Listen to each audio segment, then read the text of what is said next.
Hello, greetings, and how are you doing today? My name is Fumlak Inch Allen, and I am, well, your history teacher. Today, I'll be taking on a class, I'll be taking on history and the SS2 class, and the topic is the colonial economy. The colonial economy. And I believe this is going to be an interesting topic, and all of us will benefit from it. What is going to be our objective for this lesson for today? By the end of the lesson, students should be able to 1. Discuss the various aspects of the colonial economy, that is, agriculture, commerce, industry, education, and of course, health care.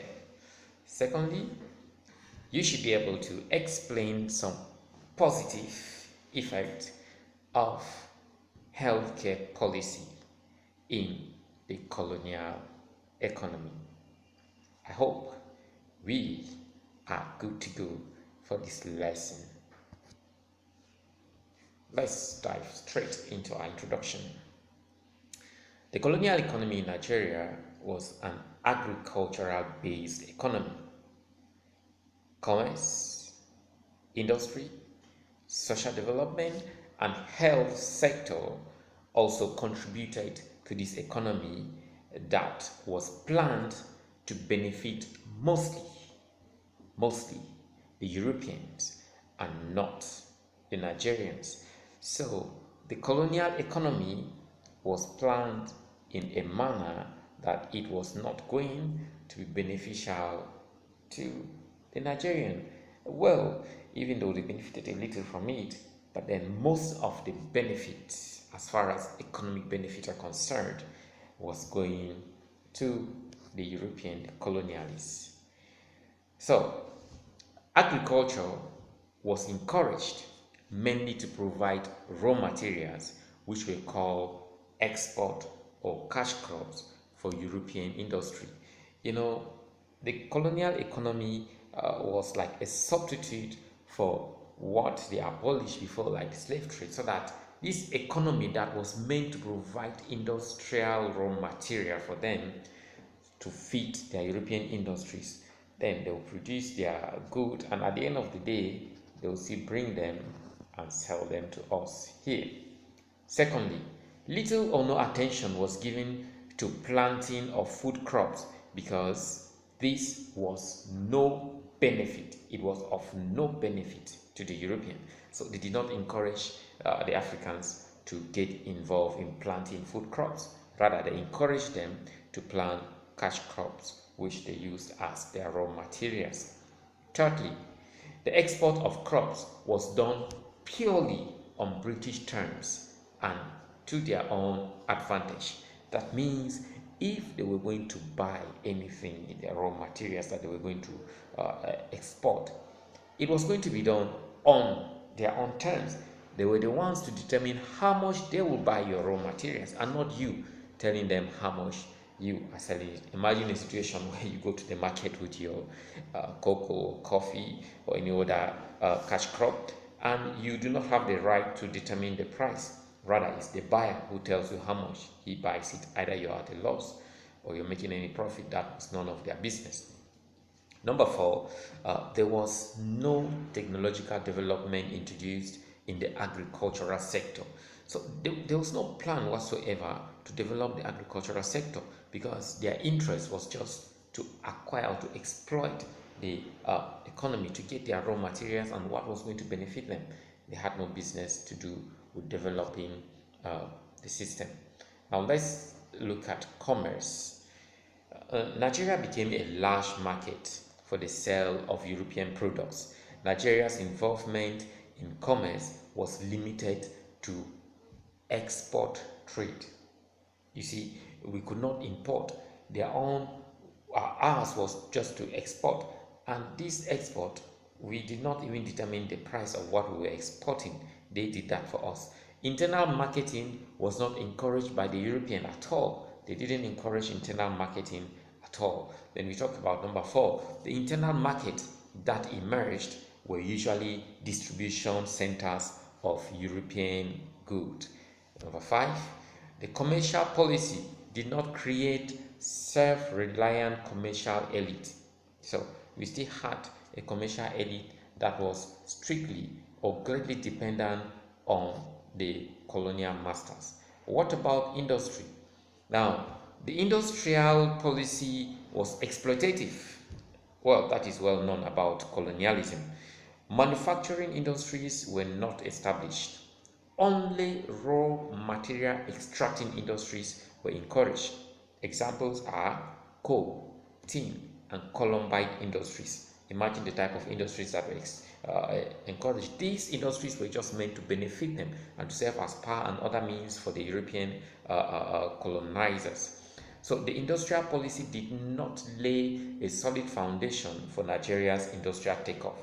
They did not care that the country was going to grow industrially. This is that they encouraged establishment and development of industries to plan for the future of the country. They did not do that.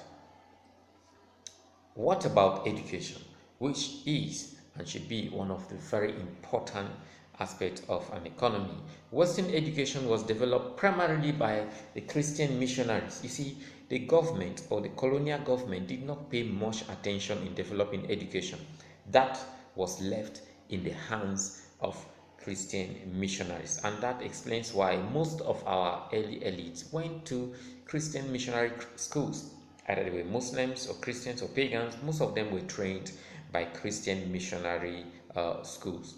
Western education was not encouraged in the northern part of the country.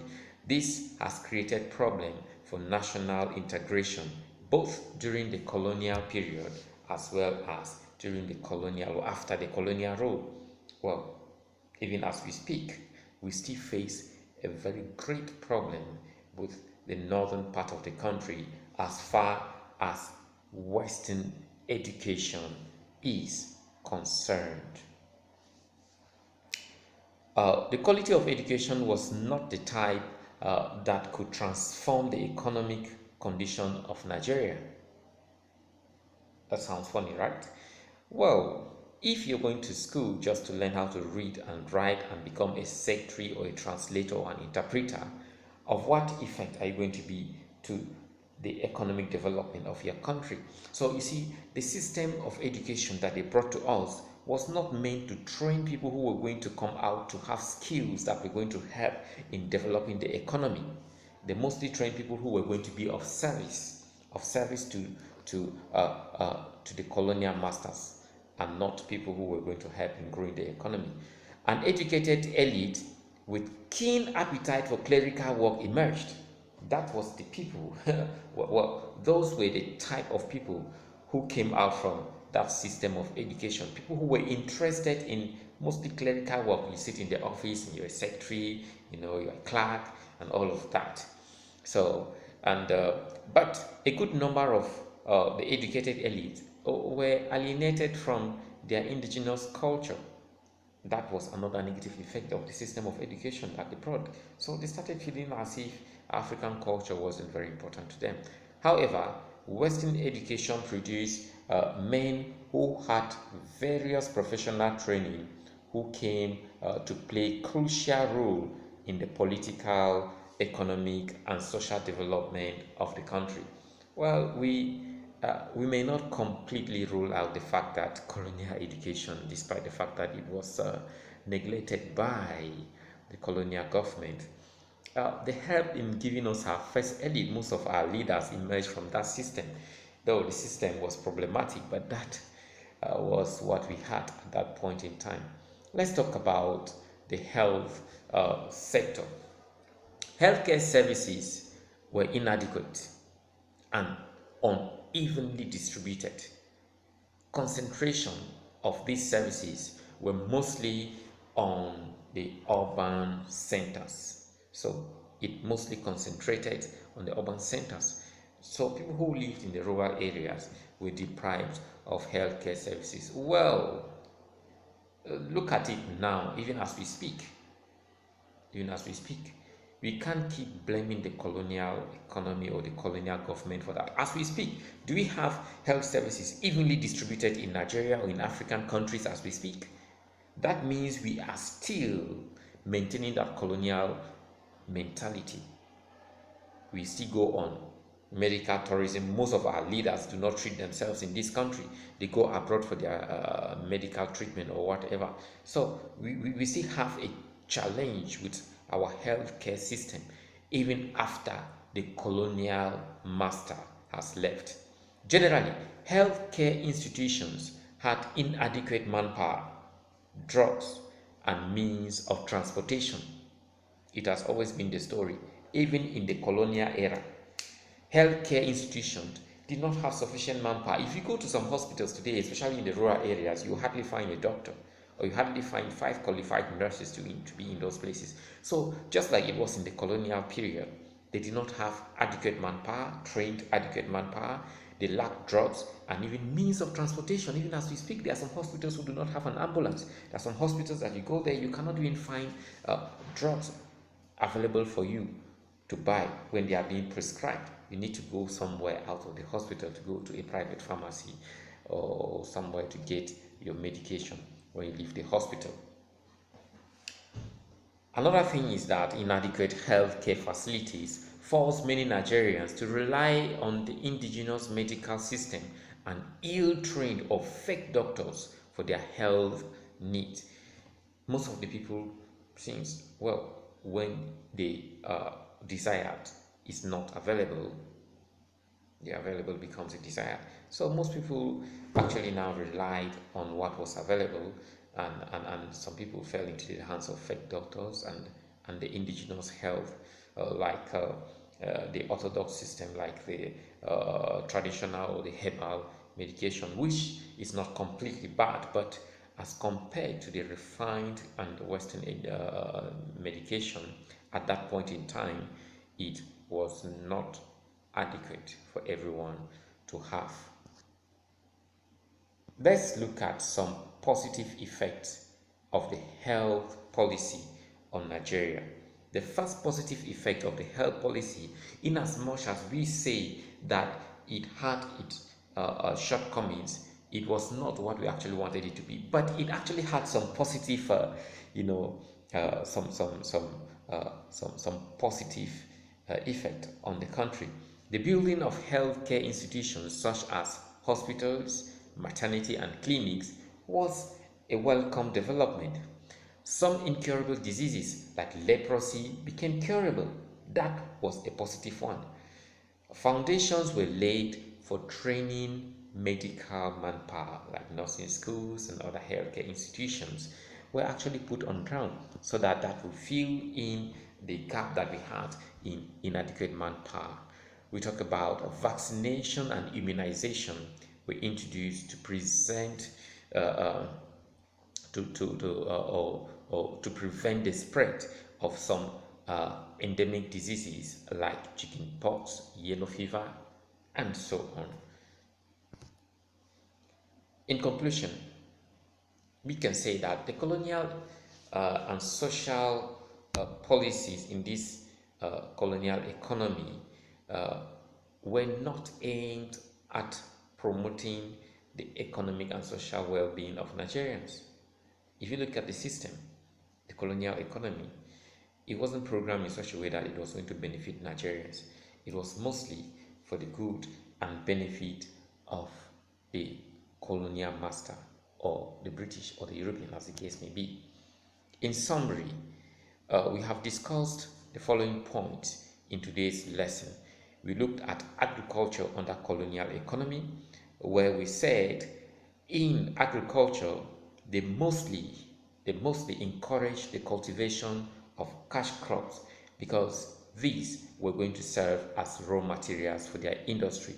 We spoke about commerce under colonial economy, and we said that in the aspect of commerce, they, for example, were the ones who determined the price for our export good, and that Nigerians were mostly at the position of exporting, and we were not into importing of anything. So they determined the price, and it was to their own advantage. Industry in colonial economy. We said that the colonial economy was not planned in such a way that it was going to encourage industrialization, neither was it planned in a way that it was going to lay a foundation for the industrial development of Nigeria. It wasn't planned in that manner. We also spoke about education under the colonial economy, where we said that education was mainly in the hands of Christian missionaries, and that the government gave little or no attention, the colonial government here gave little or no attention to the development of